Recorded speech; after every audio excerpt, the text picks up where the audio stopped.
for today's video, I wanted to do a home birth supply haul.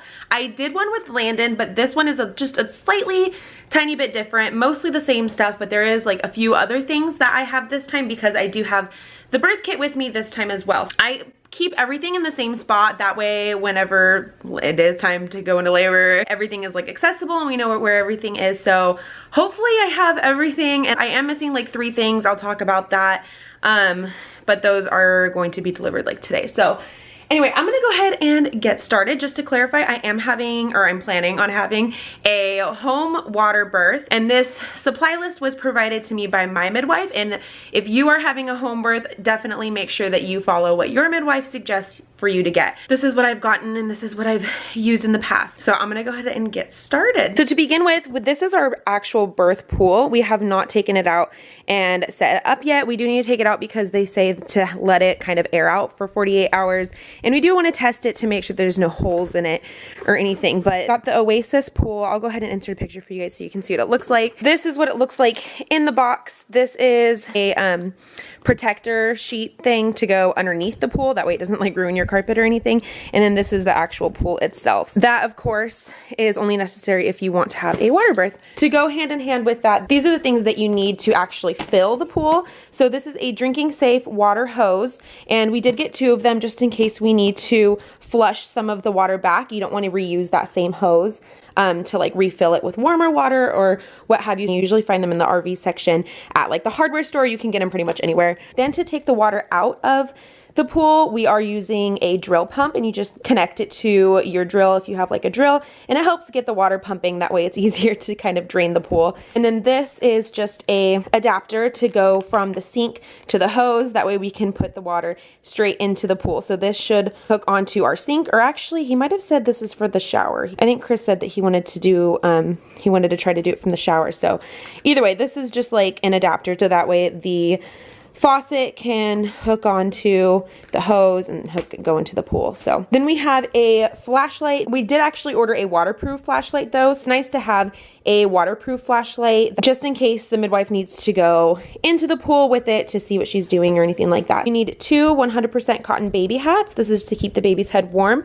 Right after it's born, they like immediately put a hat on them. So I just have 2 neutral ones. This one is just like white with tan polka dots, and then this one is white with gray stripes. I think I like this one a little bit better, so if I have any say in the moment, I would probably prefer that one, but either one is just fine. And then all of this stuff right here, my midwife provided for me, and it's something that you usually buy and you'd receive in a birth kit, but she had extra, so she went ahead and just gave these to me at our last appointment. So these are just the under pads that you can sit on so you don't like bleed on anything, or if you're worried that your water is gonna break and you don't want it to get on something. There's multiple uses for that. So we have a ton of these, about 25 in here, and then I have even more also tucked away. So then this is just some easy jelly lubricant, for lack of a better word. This is to help the midwife like check me. We have all these gloves for her if she needs to check me or do whatever she needs to do. So these are all just like medical latex gloves when doctors and midwives check you and stuff. They need a little help getting in there sometimes. So that's what that's for. And then these are just some alcohol pads, and there's multiple use for that. And then we have some big gauze sponges as well, and we just have a ton of those. And again, there's multiple uses for these kinds of things. She said to get about a dozen 100% cotton receiving blankets, and I am going to actually throw these in the wash maybe a couple times before I use them, because I do want to make sure that they have all like the lint out of them and stuff like that. But this is going to be used to dry off the baby right after he or she is born, and it just to have handy for whatever you may need them for. I do also have a ton of towels that I ordered off of Amazon, and they were supposed to be here yesterday, but shipping was delayed until today, and I just didn't want to wait to make this video. So in addition to this, I also have a ton of cotton washcloths. So that is not pictured in this video, but that is something that I am gonna have.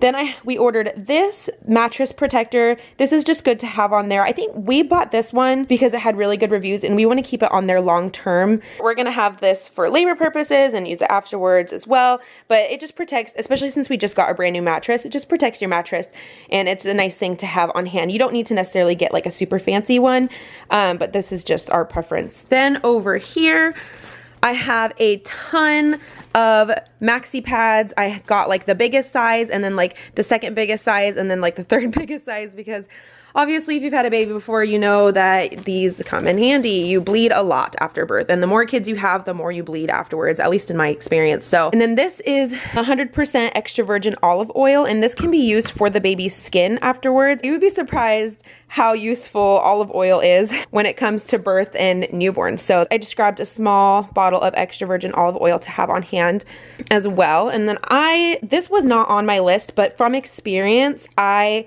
love this stuff. It's nice to have, especially if you tear, which hopefully I don't tear, but I have in the past, and this was like my lifesaver. This, as well as the tucks. I'll go ahead and pull those over here. These can go in your pads. These are the medicated cooling pads, and it has like witch hazel in it, and especially if you have like hemorrhoids or any of that kind of stuff, which, you know what, birth is just gross to talk about sometimes, and this is the reality, people. This combination of medication for pain relief after you have a baby is definitely something I recommend. So those are two things that I personally like to have available. Then you have a brand new thermometer. My midwife recommends that it is brand new because God forbid you have a thermometer and you've used it and there's nothing wrong with it, and then it stops working when you need it to. So we went ahead and just bought a brand new thermometer to have like for the baby, to check the water, all that kind of stuff. And then we just have this box of Kleenex for whatever you may need to use it for, whether it's like crying or blowing your nose or whatever. It's just nice to have on hand as well. And then this, again, was just something from my experience. This is a belly wrap that I'm going to wear immediately after giving birth because my muscles are so extremely separated. This is a must for me. My guts literally feel like they're pouring out, especially right after birth. So this is something that I ordered and I'm going to start wearing pretty much immediately after birth. Moving to over here, we just have some extra cheap fitted sheets for the bed, because like I said, sometimes your bed gets ruined, sometimes you bleed on it or whatever, and so it's just nice to have some extras that you don't mind getting dirty. If you have old sheets, that's definitely the best thing to use, but we just went and got a couple of these sheets that were on sale that we could find. And then I have some more gauze pads. I have a ton of gauze pads. This just goes hand in hand with the other stuff. And then we have a bunch of large trash bags for throwing like towels into, if you want to throw dirty towels in there afterwards that you want to wash, or if you want to throw them away or whatever you want to do with them. Just having a bunch of trash bags on hand is a good idea. And then of course we have some betadine. This just kills germs. This is just nice to have around the house anyway, but it's definitely something that you want to have for birth as well. I got a couple things of hydrogen peroxide and a thing of alcohol as well. Most people have these around the house. I know I did, but I went ahead and bought some extras just in case, because you never know what you can need them for. I have those, and then this might be confusing for some people, but a lot of people, especially if you haven't had a baby before, even if you've had a baby and you had a hospital birth, sometimes you don't even realize that like after you deliver a baby, you have to deliver the placenta as well, and the hospital will pretty much just like dispose of it. When you're at home, you have to have somewhere to put it. So what I decided to do this time was to just get these like aluminum disposable pans, I guess, to put the placenta in afterwards.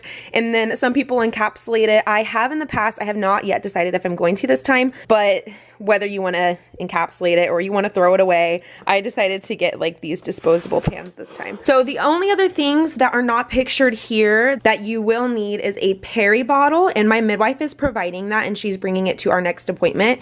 So I do not have that one on hand. She said it's not even worth buying. She has so many of them. So she's going to bring me a peri bottle, and that is just for like cleaning yourself off after birth because you cannot wipe. And then also the towels, like I said, and then an electrolyte beverage with some straws. So we have straws in our kitchen. I didn't really feel the need to pull them and keep them in here, but we do have like flexible straws that it just makes it easier to like drink some water and stuff like that. Some people get nauseous in labor. And an electrolyte beverage, I'm just gonna get some like Gatorade or something like that. I'm trying to think, sometimes I'll put something somewhere and I'll forget about it, but I tried to like look over my list real quick and make sure that I got everything. So if anybody has had a home birth before and you think that I'm missing something that I definitely need to use, definitely point it out to me, because this is like my pile of stuff right now, and I'm sure there's something like tucked away somewhere that I'm just forgetting about. But this is the majority of stuff that you need for a home birth, a home water birth specifically. If you're interested in having one of those, or if this stuff just kind of interests you in general, this is what you need to have, or what you should have on hand in order to have a home birth. So I hope you guys enjoyed this video. Let me know if you guys have any questions and I'll definitely answer them in the comments below, or answer them in another video. And other than that, I will talk to you guys for our next video. Bye guys. Totally TMI. At least my body is getting ready for breastfeeding. This baby is just sitting so low. I feel like every single day it gets lower and lower and lower and lower. And like yesterday, I literally felt like it was going to crawl out of me.